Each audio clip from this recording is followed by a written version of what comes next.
बना के लिखें, राष्ट्रपति के सभी अनुच्छेद, सभी अनुच्छेद, all articles related to president, all article related to president कौन से होते हैं?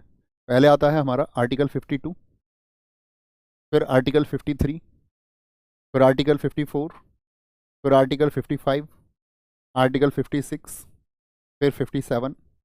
पहले इनको लिख लें, फिर इनको एक्सप्लेन करके बहुत अच्छे से समझेंगे। 58, 59, 60 एंड 61 ऐसे लिख लीजिए। आर्टिकल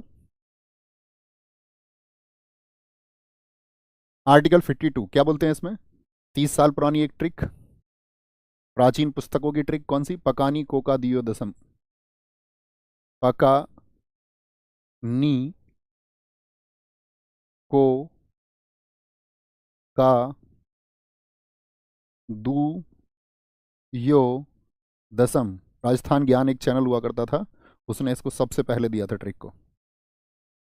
मतलब चैनल क्या, वो एक मतलब गूगल का एक पेज हुआ करता था, तो बहुत सारे टीचर्स इसको पढ़ाते हैं और ये सबसे आसान तरीका है मतलब याद करने का। देखना सबसे पहले क्या बोलेंगे हिंदी में, फिर इंग्लिश में बात करेंगे, इसको ध्यान से देखना। तो पकानी कोका दियो दसम, पा से क्या है बताते चलिए। आर्टिकल 52 में पैसे क्या मतलब होगा, आप सारे शब्द लिखेंगे तो और अच्छा मेमोराइज होगा। पद बताया गया है। 53 का मतलब है कार्यपालिका का प्रमुख होगा, कार्यपालिका का प्रमुख होगा,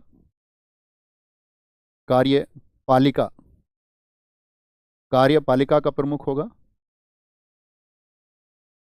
नी से क्या बताया गया है आपका? नी से बताइए क्या शब्द हो सकता है? निर्वाचन, निर्वाचन को बताया गया है। को से कोटा को बताया गया है। का से कार्यकाल को बताया गया है, कार्यकाल। दू से दोबारा, दोबारा राष्ट्रपति बन सकते हैं।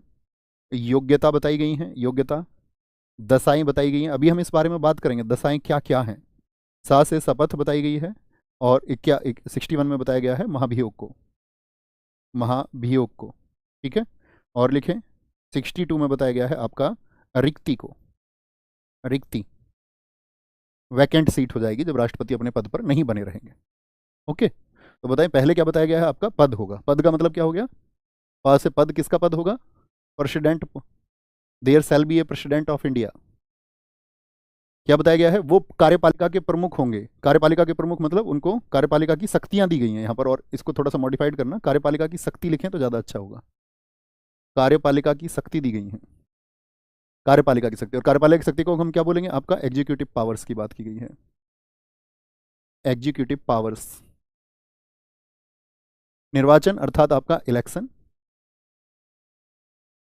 कोटा से मतलब क्या होता है? कोटा से मतलब होता है कि जो निर्वाचन की रीति है, निर्वाचन किस प्रकार से होगा, निर्वाचन की रीति।